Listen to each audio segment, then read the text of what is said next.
बच्चों आज हम पढ़ने जा रहे हैं अध्याय 3, है ना। दो चर वाले रैखिक समीकरण। सबसे पहले बच्चों हम जानते हैं कि ये दो चर वाले रैखिक समीकरण होते क्या हैं। समीकरण युग्म ये होते क्या हैं, है ना। पहले अपन इसको समझते हैं तो प्रश्नावली को क्वेश्चन लगाने में थोड़ा सा हमको आसान हो जाएगा। तो यहाँ पर लिखा है दो चर, तो आपको पता है चर क्या होते हैं, अचर क्या होते हैं। तो हमको दो चर चाहिए। जैसे हमने ले लिया x और y, कोई भी एक दो चर हो सकते हैं, हम x y ले रहे हैं, ठीक ना। ये दो चर होने चाहिए, दोनों चर क्या होने चाहिए, रैखिक होने चाहिए। रैखिक का मतलब होता है जिसकी अधिकतम घात क्या हो, एक हो।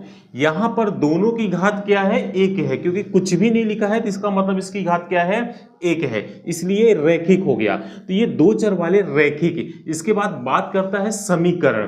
तो अपन इसके पहले जानते हैं कि बहुपद क्या होता है, समीकरण क्या होता है। तो बहुपद हम समझ चुके हैं कि बहुपद क्या होता है। बहुपद और समीकरण में सिर्फ इतना फर्क होता है कि बहुपद में बराबर लगाने के बाद कोई ना कोई संख्या जब हम जोड़ते हैं तो बहुपद से समीकरण बन जाता है।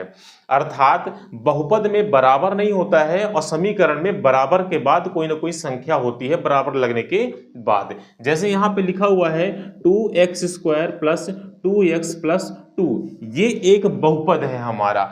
अब इस बहुपद में हम बराबर अगर लगा दें और यहाँ पर कोई भी संख्या लिख दें, 0 1 2 3 कुछ भी संख्या लिख दें, तो ये बहुपद से क्या बन जाएगा, समीकरण बन जाएगा। तो पूरी कहानी कंडीशन सिर्फ वही है, सिर्फ हमको देखना है कि इसमें बराबर के बाद कोई ना कोई संख्या आ जाएगी 0 से लेके, तो ये बहुपद से क्या बन जाएगा, समीकरण। बाकी परिभाषा हमारी वही होगी। तो ये हो गया हमारा 2x² प्लस 2x प्लस 2 बराबर 0, ये हमारा बन गया क्या, समीकरण। और इसको हटा देंगे तो ये बहुपद बनेगा और बराबर लगाकर एक लगा दिए, 0 या 2 कुछ भी लगा दिए तो क्या बन जाएगा, समीकरण। इसके बाद युग्म। युग्म का मतलब होता है कि दो होंगे, जोड़ा होगा, एक नहीं होगा। जो भी समीकरण होंगे दो होंगे। जैसे x प्लस वाई बराबर 2 और x माइनस वाई बराबर 2, यहां पर 1 और 2, तो ये हो गया हमारा युग्म। तो इस प्रश्नावली में हमको दो चर वाले रैखिक समीकरण युग्म ऐसे खूब मिलेंगे, है ना। उनको हमको सॉल्व करना है। दो चर वाले रैखिक समीकरण जो युग्म होंगे उनको हमको क्या करना है, सॉल्व करना है। सॉल्व कैसे करना है, उसके लिए हम कुछ चीजों को समझ लें, जान लें, ताकि प्रश्नावली लिखाने में हमको थोड़ा सा सहूलियत हो जाएगी। तो सबसे पहले हमको जानना है कि प्रतिच्छेदी रेखा। सबसे पहले हम जानते हैं रेखा क्या होती है, रेखाओं के बारे में जान लें। प्रतिच्छेदी रेखा जो इस अध्याय में आपको मिलेंगे। दूसरा मिलेगा आपको समानुपाती रेखा और तीसरा आपको मिलेगा समांतर रेखा। आप लोग ये समझना, ये क्वेश्चन पूछा जाता है। तो प्रतिच्छेदी रेखा किसे कहते हैं कि जब एक रेखा को किसी एक बिंदु पर कोई अन्य रेखा काटती है, वो प्रतिच्छेदी रेखा होती है। समानुपाती रेखा क्या होती है कि एक रेखा के ऊपर कोई अन्य रेखा जब जाती है तो कई बिंदुओं पर उसको काटती है, तो ये क्या कहलाती है, समानुपाती रेखा। समांतर रेखा क्या होती है कि एक रेखा के समान दूसरी रेखा जब जाती है, जो कभी भी एक दूसरे को नहीं काटती है, वो समांतर रेखा कहलाती है। जैसे रेल की पटरी, है ना, ये आपस में कभी एक दूसरे को टच नहीं कर सकती, क्योंकि इनकी बीच की जो दूरी होगी बराबर समान रहेगी और ऐसी चलेगी। ये समांतर रेखा, एक के बराबर दूसरी रेखा। समानुपाती एक रेखा के ऊपर दूसरी रेखा जब खींचते हैं, वो कई बिंदुओं पर उसको काटती है, वो समानुपाती होती है। प्रतिच्छेदी रेखा क्या होती है कि एक रेखा को दूसरी रेखा किसी एक बिंदु पर काटती है, तो उसको हम क्या बोलते हैं, प्रतिच्छेदी रेखा, ठीक है ना। अब इनके युग्म जानते हैं। युग्म क्या होते हैं, इसका जो होता है युग्म संगत होता है, इसका युग्म संगत होता है, ठीक है, संगत युग्म। इसका भी संगत युग्म होता है, संगत। संगत को हम आश्रित भी बोलते हैं, ठीक है ना, आश्रित युग्म। तो दोनों का संगत होता। संगत क्यों होता है कि दोनों एक दूसरे को स्पर्श कर रही हैं, कोई एक बार कर रहा है, कोई एक से अधिक बार कर रहा है ना। और ये होता है हमारा असंगत, ये असंगत युग्म होता है। तो इनका युग्म, प्रतिच्छेदी रेखा का युग्म संगत होता है, समानुपाती रेखा का युग्म संगत होता है और समांतर रेखा का युग्म संगत नहीं होता, ये असंगत होता है। ठीक है ना, अपन ये जान लिए। अब इसके बाद हमको ये जानना है कि इनके हल कैसे होते हैं। ठीक है ना, इनके हल कैसे होते हैं। तो इसका क्या होता है, इसका हल अद्वितीय हल होगा, है ना। प्रतिच्छेदी रेखा का हमारा हल जो होगा अद्वितीय हल होगा।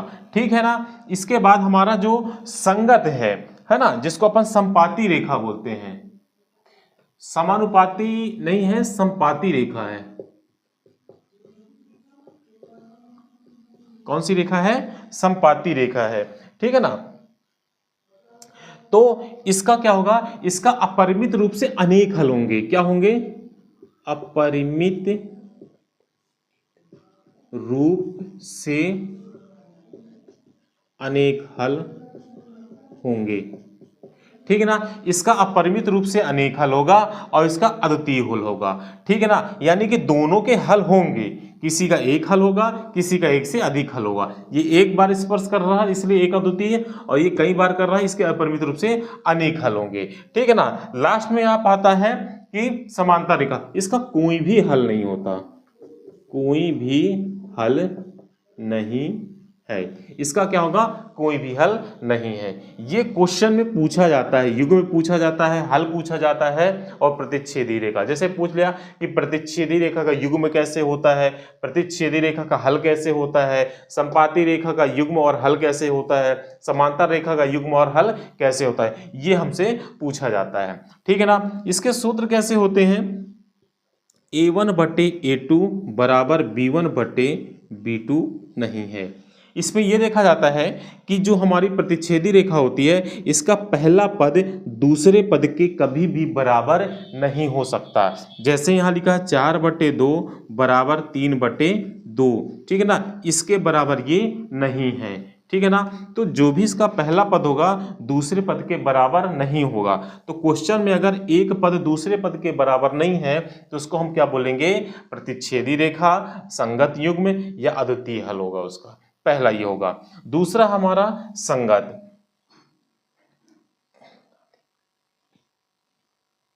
ठीक है ना।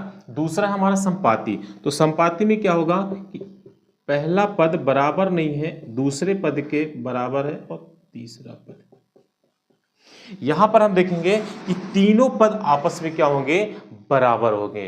ठीक है ना। तो संपाती रेखा में तीनों पद एक दूसरे के क्या होंगे, बराबर होंगे। प्रतिच्छेदी रेखा में पहला पद दूसरे पद के बराबर नहीं होगा, और संपाती रेखा में तीनों पद एक दूसरे के क्या होंगे, बराबर होंगे। ठीक है ना। और समांतर रेखा में क्या होगा, समांतर रेखा में होगा A1/A2 बराबर B1/B2 बराबर नहीं है C1/C2 के। इनमें दो पद बराबर होंगे लेकिन तीसरा पद बराबर नहीं होगा। ठीक है ना। इसमें पहला पद दूसरे पद के बराबर नहीं होगा, इसमें तीनों पद बराबर होंगे, और इसमें दो पद बराबर होंगे लेकिन तीसरा पद बराबर नहीं होगा। तो जिसमें तीनों पद बराबर होंगे वो क्या कहलाएगा, संपाती रेखा। जिसमें दो पद बराबर है तीसरा बराबर नहीं है, समांतर रेखा। जिसमें पहला पद दूसरे पद के बराबर नहीं है वो प्रतिच्छेदी रेखा कहलाएगा। इसका द्वितीय हल होगा, इसके अपरिमित रूप से अनेक हल होंगे, और इसका कोई भी हल नहीं होगा। ठीक है प्यारे बच्चों, तो इसको आप समझ लीजिए, इनका बहुत यूज होने वाला आगे चल के। अब इसके बाद इसमें एक और चीज है उसको समझ लेते हैं, वो है ग्राफ। तो आइए अब ग्राफ के बारे में समझते हैं।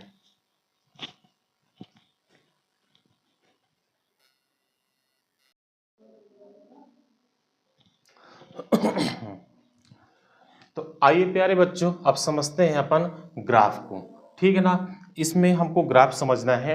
ग्राफ समझने से पहले हमको एक चीज जानना है कि इस अध्याय में क्वेश्चन लगाने के लिए हमारे पास कितनी सारी विधि हैं, उन क्वेश्चनों को हम कितने विधि से लगाएंगे। पहली हमारी जो विधि होगी उसको बोलेंगे ग्राफीय विधि। दूसरी विधि जो होती है प्रतिस्थापन विधि।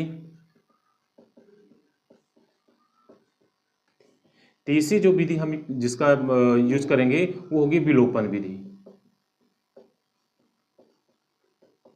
ठीक है ना। हमको इस अध्याय में ये 3 विधि का इस्तेमाल करना है, ग्राफी विधि, प्रतिस्थापन विधि और विलोपन विधि। 3 विधि से हमको क्वेश्चन लगाना है। तो क्वेश्चन में जो विधि बोलेगा उसी विधि से हम क्वेश्चन को लगाना शुरू कर देंगे। ठीक है ना। तीनों विधि से क्वेश्चन जो हम लगाएंगे तो सभी के आंसर क्या होंगे, सेम आएंगे। जितना ग्राफी विधि में आएगा उतना प्रतिस्थापन और विलोपन में भी आएगा, आंसर तीनों में सेम आएगा। लेकिन क्वेश्चन जिस विधि का इस्तेमाल करने के लिए बोलेगा हम उस विधि का इस्तेमाल करके क्वेश्चन को सॉल्व करेंगे। पहली विधि हम लगाएंगे ग्राफी विधि। तो ग्राफी विधि में हम ग्राफ के बारे में पहले समझ लेते हैं। ये हमारा है एक ग्राफ, ठीक ना। ग्राफ में हमारा जो ये रेखा है जिसको अपन क्षैतिज रेखा बोलते हैं, तो ये हमारी एक्स होती है, इसको हम भुज बोलते हैं। क्या बोलते हैं, भुज। और जो रेखा खड़ी हुई है इसको हम बोलते हैं कोटि। यानी कि हमारी जो एक्स रेखा होती है वो भुज कहलाती है और जो वाई रेखा होती है वो क्या कहलाती है, कोटि कहलाती है।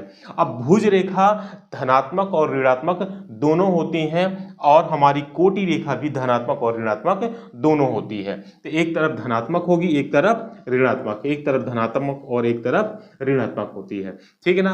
प्यारे बच्चों, क्या है कि इस ग्राफ पे हमने एरो बना के रखे हैं। एरो का मतलब होता है कि इसको अपरिमित रूप से कितना भी बढ़ाया जा सकता है। जरूरी नहीं है कि आप कितना ही लें, कितना भी आप बड़ा छोटा कर सकते हैं। जिस हिसाब से आपका डेटा होगा उसके हिसाब से आप इसको बड़ा छोटा कर सकते हैं। ठीक ना। हमने भुज और कोटि जान लिया। भुज कोटि के बाद हम समझते हैं कि जो ये पहला भाग होता हमारा, ये भाग, इस भाग को बोलते हैं प्रथम चतुर्थांश, क्योंकि ये 4 टुकड़ों में बटा है, 1 2 3 4, तो ये प्रथम चतुर्थांश कहलाता है ना। और इसका जो प्रथम चतुर्थांश होता है तो इसका जो हमारा जीरो जो होता है, जीरो को हम बोलते हैं मूल बिंदु। क्या बोलते हैं, मूल बिंदु। तो प्रथम चतुर्थांश जो होता है वो x और y होता है। इसमें सबसे पहले x आता है फिर y आता है। ये चीज ध्यान रखना, आप y x नहीं लिखिएगा, पहले x आता है फिर y आता है। हमेशा ध्यान रखिएगा कि पहले हमको x को लिखना है फिर y को लिखना है। ठीक है ना। और दोनों क्या होते हैं, धनात्मक होते हैं, क्योंकि ये भी प्लस का है और ये भी प्लस का है। तो प्रथम चतुर्थांश हमारा x y होता है और दोनों धनात्मक होते हैं। द्वितीय चतुर्थांश जो हमारा होता है तो ये भी पहला x और दूसरा क्या होगा, y होगा। लेकिन यहां पर हमारा x क्या होगा, ऋणात्मक होगा और y क्या होगा, धनात्मक होगा, क्योंकि x हमारा माइनस वाला है और y हमारा क्या है, प्लस वाला है। तो दूसरा जो होता है माइनस और प्लस होता है। द्वितीय चतुर्थांश x y जो है तो एक माइनस का और एक प्लस का है, तो x माइनस का और y प्लस का होता है। बात करते हैं तृतीय चतुर्थांश की। प्रश्नावली 3.1 का क्वेश्चन नंबर पहला। इस प्रश्नावली में हमारा क्या कहता है कि हमको 3.1 में जिस विधि का इस्तेमाल करना है वो विधि है ग्राफी विधि, यानी कि इन क्वेश्चनों को हमको ग्राफी विधि से हल करने हैं। तो आइए इसको हल करते हैं। सबसे पहले क्वेश्चन पढ़ते हैं। क्वेश्चन में क्या दिया है कि कक्षा 10 के 10 विद्यार्थियों ने एक गणित की पहेली प्रतियोगिता में भाग लिया। यानी कक्षा 10वीं के 10 विद्यार्थी मिल करके गणित की एक पहेली प्रतियोगिता में भाग लिया। अब बोल रहा है यदि लड़कों की संख्या लड़कियों की संख्या से 4 अधिक हो तो प्रतियोगिता में भाग लिए लड़के और लड़कियों की संख्या बताइए। यहाँ पर लड़के और लड़कियों की संख्या नहीं दी गई है, सिर्फ ये बताया गया है कि जो लड़कियों की संख्या है लड़कों से 4 अधिक है, यानी कि जितने भी लड़के हैं उनसे लड़कियां 4 अधिक हैं। तो दोनों की हमको संख्या बतानी है कि कुल कितने छात्रों ने प्रतियोगिता में भाग लिया, कुल नहीं, लड़के और लड़कियां कितने हैं। ठीक है ना। तो इस क्वेश्चन को सॉल्व करने के लिए सबसे पहले हम करते हैं माना। सबसे पहले दिया है लड़कियों की संख्या, फिर बोला है लड़कों की संख्या। ठीक है ना। तो हम लड़कों की संख्या मान लेते हैं, माना लड़कों की संख्या बराबर x है और लड़कियों की संख्या बराबर y है। एक्स वाई हम तब मानते हैं जब हमारे पास कोई भी डेटा ना हो कि लड़के कितने हैं लड़कियां कितनी हैं, ये हमको पता नहीं होता है ना। तब वहां पर हम एक को x मानते हैं दूसरे को y मानते हैं और उसको सॉल्व करके उनकी संख्या निकाल लेते हैं। तो लड़के और लड़कियों की संख्या हमारे पास दी हुई है ना। तो हमने लड़कों की संख्या x मान ली है और लड़कियों की संख्या हमने y मान ली है। ठीक है ना। और कुल विद्यार्थी कितने हैं, कुल विद्यार्थी दिए हैं, कुल विद्यार्थी की संख्या 10 है, जिसमें से लड़के और लड़कियां दोनों हैं, लड़के और लड़कियां। अब हमको ये पता नहीं है कि लड़के कितने हैं, लड़कियां कितने हैं, ठीक है ना।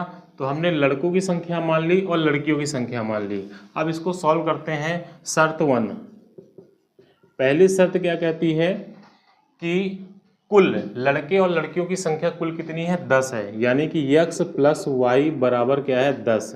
ठीक है, इसको हम समीकरण 1 मान लेते हैं, ठीक है ना। यहाँ पर बोला ना कि लड़के और लड़कियों की टोटल संख्या 10 है, तो x + y हमने लड़के लड़की को मान लिया, दोनों क्या है, 10 है, तो हम उसको टोटल 10 मान लिए। शर्त 2 क्या कहती है, शर्त 2 ये कह रही है कि जो भी लड़कियों की संख्या है लड़कों से 4 अधिक है, ठीक है ना। तो लड़कियों की संख्या को हमने क्या माना है, y, और लड़कों की संख्या को x मान लिया, बीच में बराबर लगा देते हैं। इसके बाद बोला है कि लड़कियों की संख्या लड़कों की संख्या से 4 अधिक है, यानी लड़की की संख्या लड़कों से 4 अधिक है। तो इसमें हमको ये देखना है कि 4 हमको किस में जोड़ना है और किस में घटाना है, क्योंकि दोनों को हमको क्या करना है, बराबर करना है। तो जब दोनों को बराबर करना है तो जिसमें कम होगा उसमें हम जोड़ देंगे, ना कि जिसमें ज़्यादा होगा उसको हम घटाएंगे, ठीक है ना। तो यहाँ पर हमारे पास x में कम है, ये 4 है ऑलरेडी और ये कम है, तो इस पर हम क्या करेंगे, +4 जोड़ देंगे, ये समीकरण हो जाएगा 2, ठीक है ना। हमारे पास समीकरण 1 और समीकरण 2 बन गए हैं। अब इन समीकरण की मदद से हम इस क्वेश्चन को सॉल्व करते हैं, ठीक है ना। तो सॉल्व करने के लिए हमको 2 बॉक्स बना लेने हैं,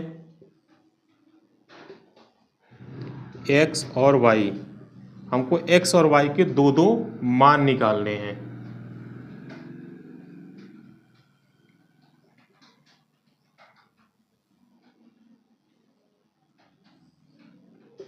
x और y, ये समीकरण 1 का होगा और ये समीकरण 2 का होगा, ठीक है ना।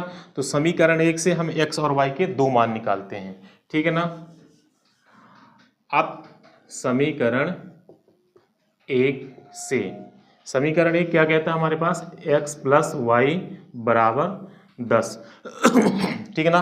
तो यहाँ पर हम x और y के मान लेंगे, x का मान लेंगे तो y का निकलेगा, y का मान लेंगे तो x का निकलेगा।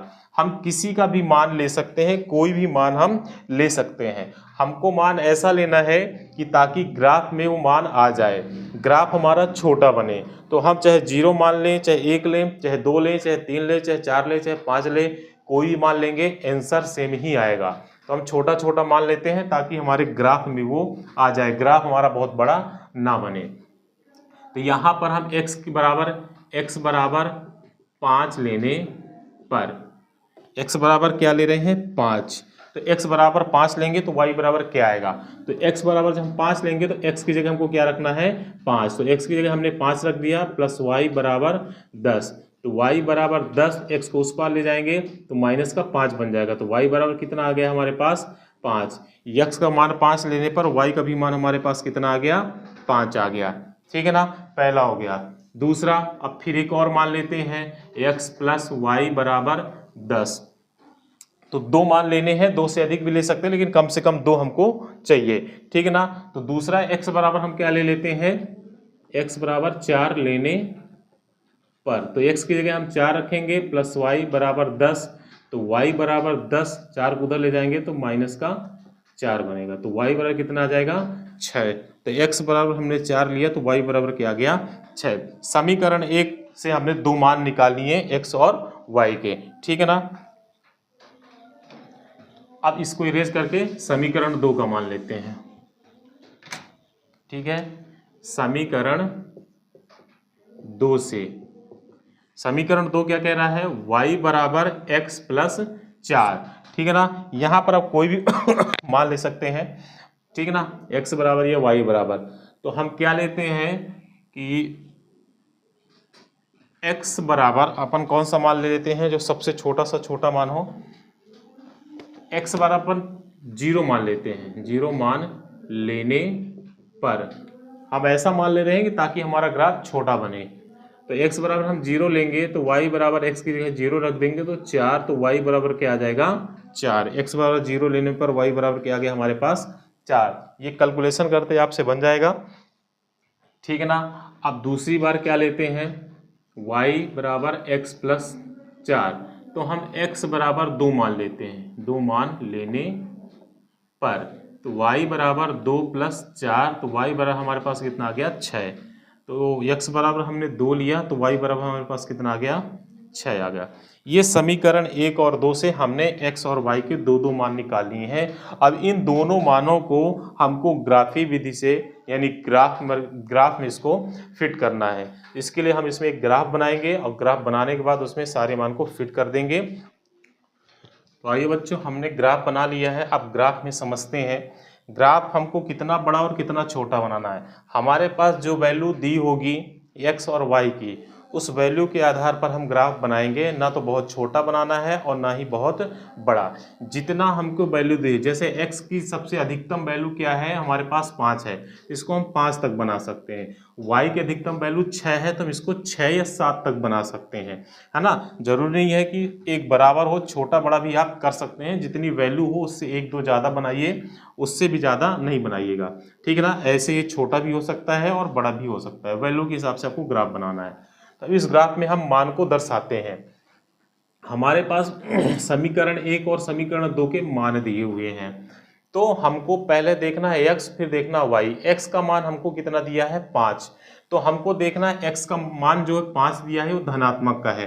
तो x धनात्मक कहाँ है, ये लाइन हमारी x धनात्मक लाइन है, ठीक है ना। इसमें हमको कितना चलना है, इसको हमको 5 तक चलना है। तो यहाँ पर हम देख रहे हैं 1 2 3 4 5, पांचवा बिंदु हमारा क्या है, ये है, ठीक है ना। x में 5 चलना है और y में कितना चलना है 5, y में भी हमको 5 चलना है। तो y हमारा 5 कहाँ है, ये दिया हुआ है, ठीक है ना। तो दोनों को मिलाना है। हम 5 y का, x का 5 चल रहे हैं, ये आया, और y का 5 चल रहे हैं तो ये बिंदु आया। एक ये बिंदु ऐसा हमको मिल गया जो x और y का है, ठीक है। हमने x में 5 चला और y में 5 चला, तो दोनों को मिला तो एक ऐसा पॉइंट मिला जहां पर दोनों मिल रहे हैं। यहां से आप 5 को भी मिला सकते हैं और इस भी 5 को मिला सकते हैं, x और y को हमने एक बिंदु रख दिया, ठीक है। इसके बाद दूसरा है x में 4 चलना है और y में 6। तो x में हम 4 ये चल रहे हैं और y में 6 ये चल रहे हैं। तो y में 6 चलेंगे तो यहाँ आएंगे और x में 4 चलेंगे तो यहाँ आएंगे। ये बिंदु पर आ गए, ठीक है ना। हमको दो बिंदु मिल गए x और y के, ठीक। ये हमारा पहला बिंदु गया 5 5 का और दूसरा बिंदु 4 और 6 का मिल गया। अब इन दोनों बिंदु को आपस में मिला देते हैं। तो इसको आप पटली की सहायता से अच्छी तरीके से मिला लीजिएगा, ये ऐसे मिल जाएगा, ठीक है ना। ये आपको ग्राफ पेपर में बनाना है, उसमें आपको पूरी लाइन दी रहेगी ग्राफ में, तो व्यवस्थित तरीके से आपका मिल जाएगा।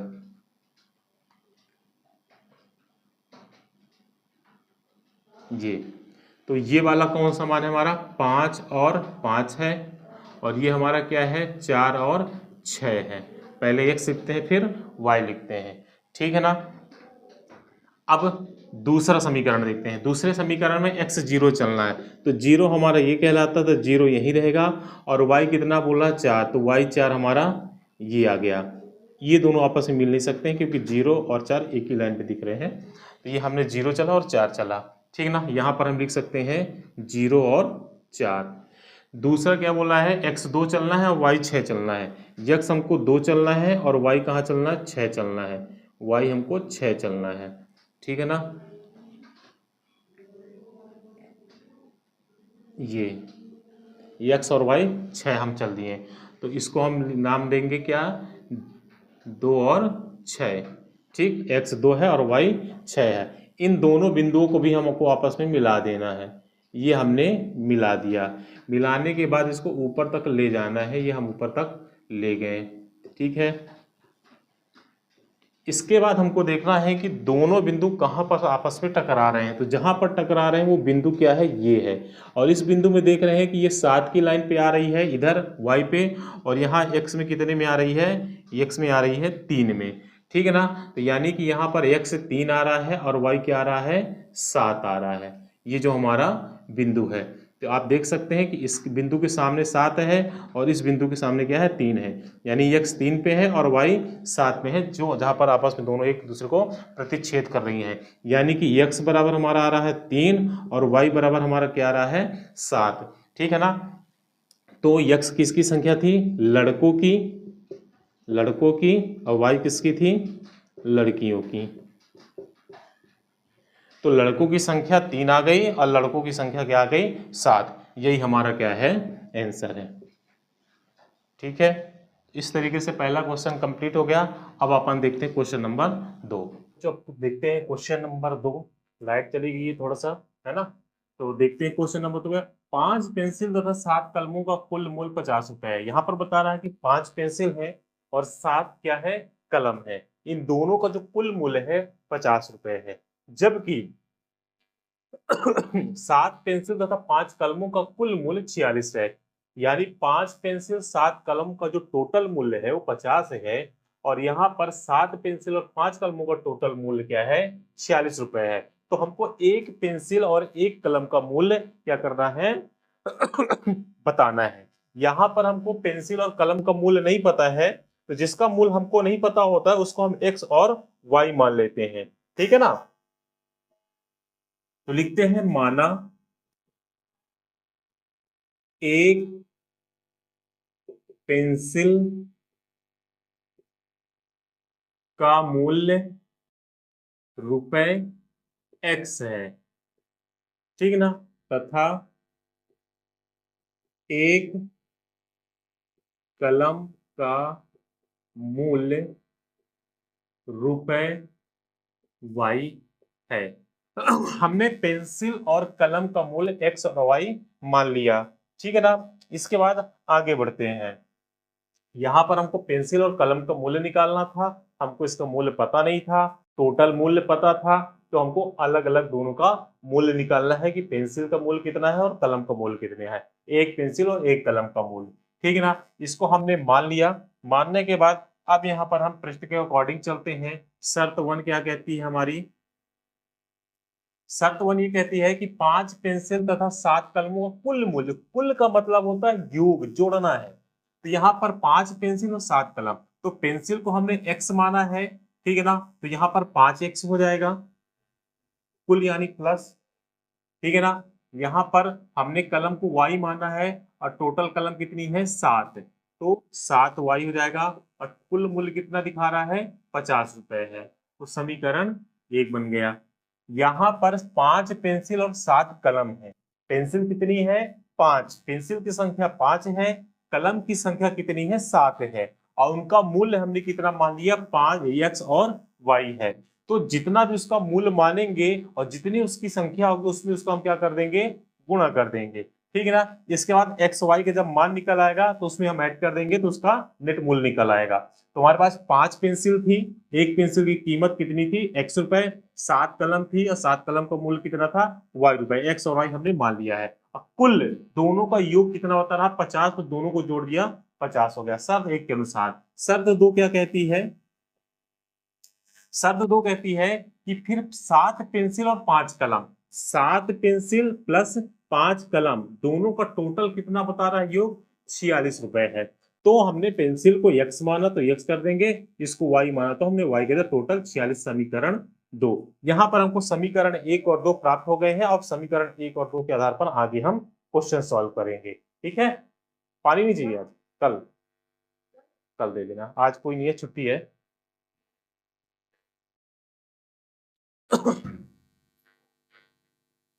ठीक है ना।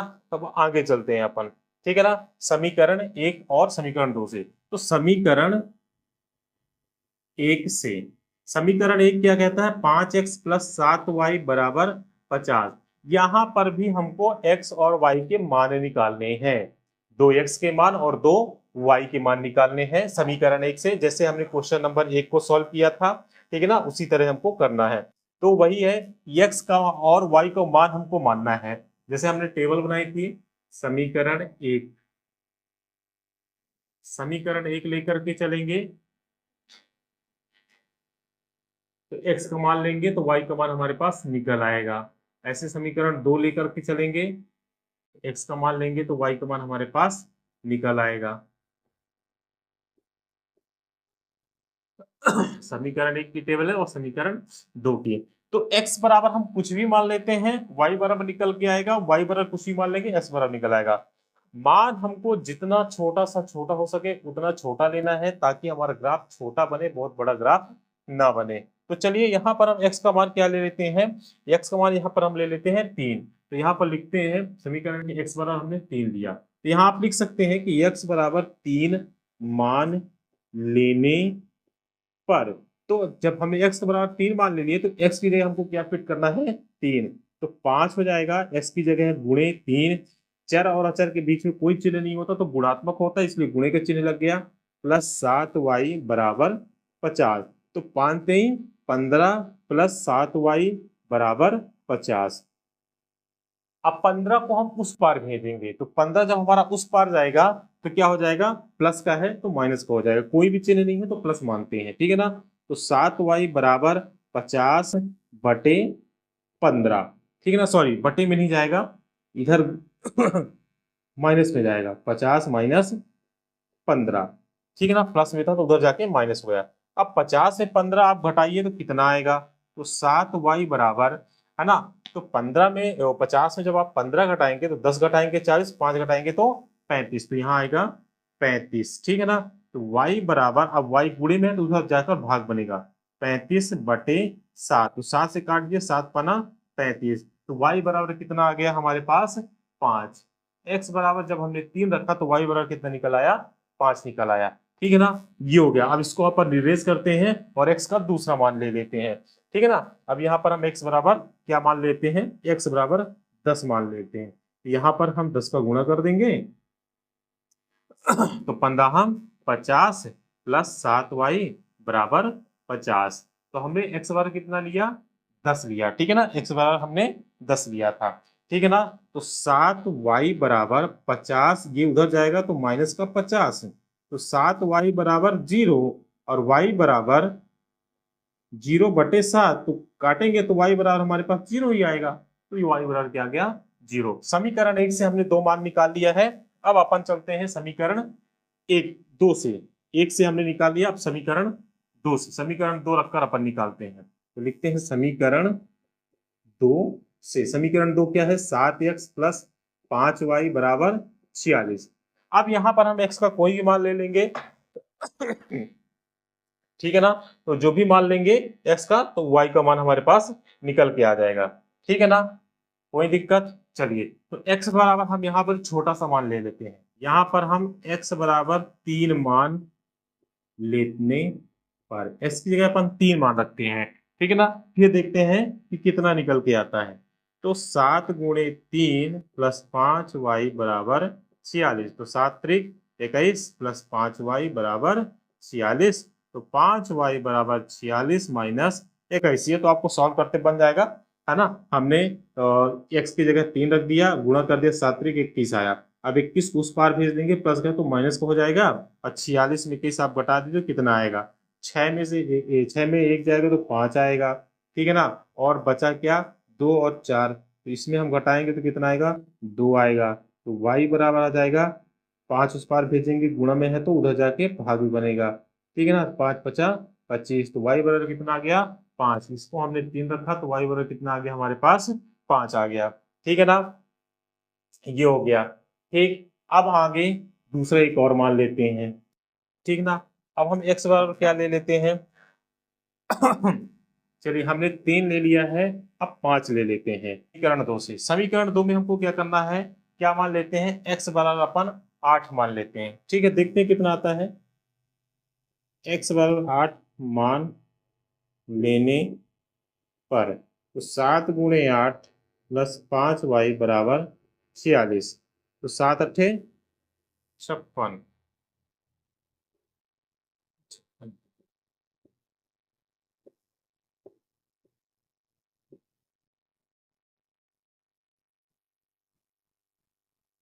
ये देखिए, हमने x की जगह 8 रख दिया तो 8 7 56 हुआ, और 56 प्लस का था, उधर जाके हमने ले गए तो उधर माइनस का हो गया।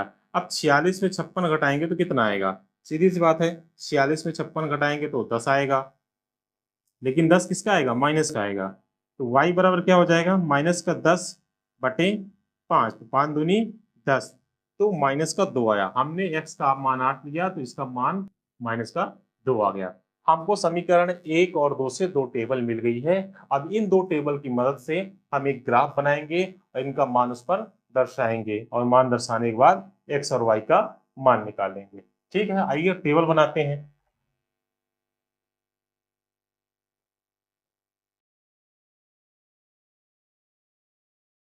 ठीक है ना, ये मान हम यहाँ पर लिख लेते हैं ताकि याद रहे अपने को।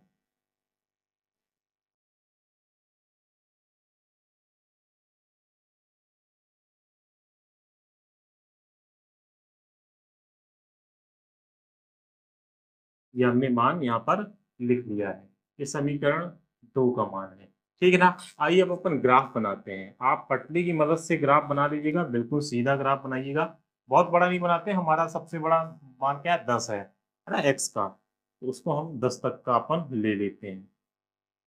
ठीक है ना, ये ले लीजिए। हमने ग्राफ बना लिया, ये 0 हो गया।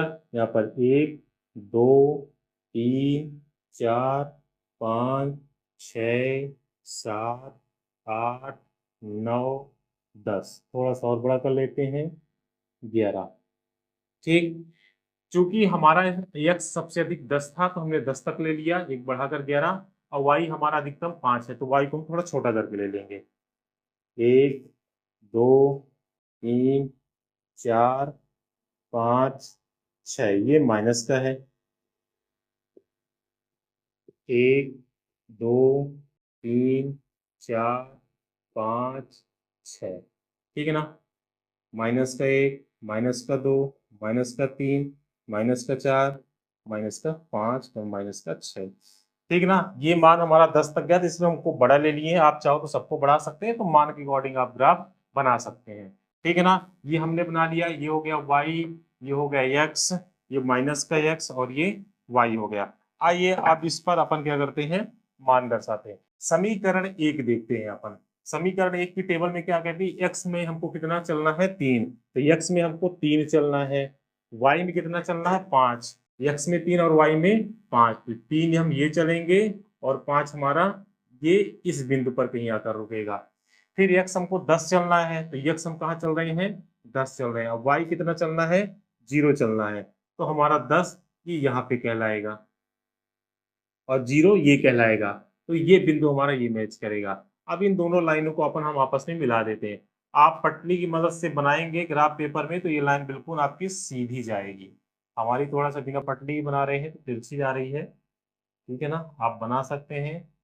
देखो बच्चों, हमारे पास डिजिटल स्मार्ट बोर्ड नहीं है, हम सिंपल ही पढ़ा रहे हैं, देसी स्टाइल में पढ़ा रहे हैं ताकि आपको चीजें समझ में आए, है ना।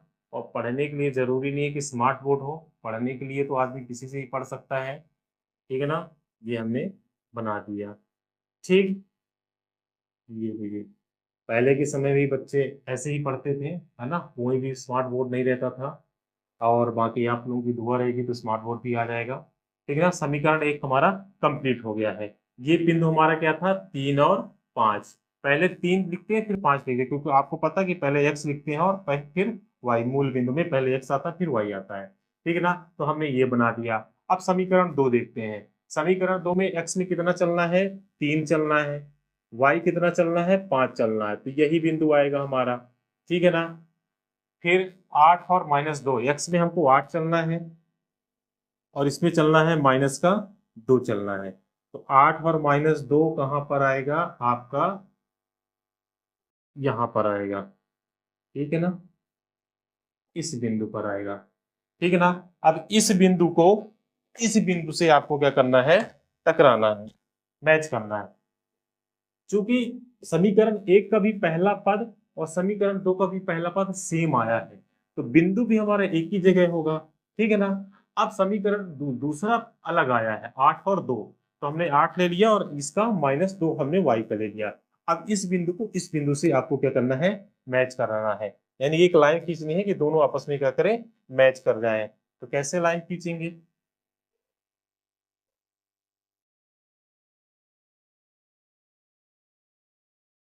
ये ऐसे लाइन जाएगी और ऐसे,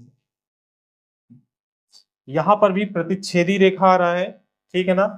तो ये बिंदु से इस बिंदु को हम आपस में मिला रहे हैं, तो ये हमारी एक रेखा जा रही है जो बिंदु को मिलाते हुए जा रही है, ये मिल गई, ठीक है ना। ये पॉइंट हमारा क्या था, 8 और -2, ये पॉइंट था हमारा क्या था, 10 और 0 था, और ये 3 5 हमारा दिया हुआ है। अब आप यहां पर ये देखिए कि रेखा क्रॉस कहां पर करती है। एक तो हमारा समीकरण एक का और समीकरण दो का पहला मान भी एक ही है, और दूसरा जहां पर ये क्रॉस करती है वो भी 3 और 5 में ही क्रॉस कर रही है, प्रतिच्छेद कर रही है। यानी कि जो प्रतिच्छेदी रेखा है वो जो मेन पॉइंट है ये भी 3 और 5 होता है। तो जहां पर दोनों रेखा आपस में काटती है वहीं पे हमारे क्वेश्चन का आंसर छुपा हुआ होता है। तो यहाँ पर हमारी जो रेखा काट रही है तो 3 और 5 पे काट रही है, तो x हमारा 3 होता है x बराबर, और y बराबर हमारा क्या होता है, 5 होता है। तो x बराबर 3 हो गया और y बराबर हमारा क्या हो गया, 5 हो गया, ठीक है ना। तो x और y के मान हमारे पास आ गए 3 और 5। अब आपको पता होगा कि x किसका था, पेंसिल थी हमारी, और y क्या था, कलम, ठीक है ना। तो आपके पास पेंसिल और कलम दोनों का मूल्य क्या है, निकल आया। पेंसिल का मूल्य आपका 3 रुपए है और कलम का मूल्य क्या है आपका, 5 रुपए है, ठीक है ना। इस तरीके से क्वेश्चन नंबर 2 भी हमारा सॉल्व हो गया है देसी स्टाइल में।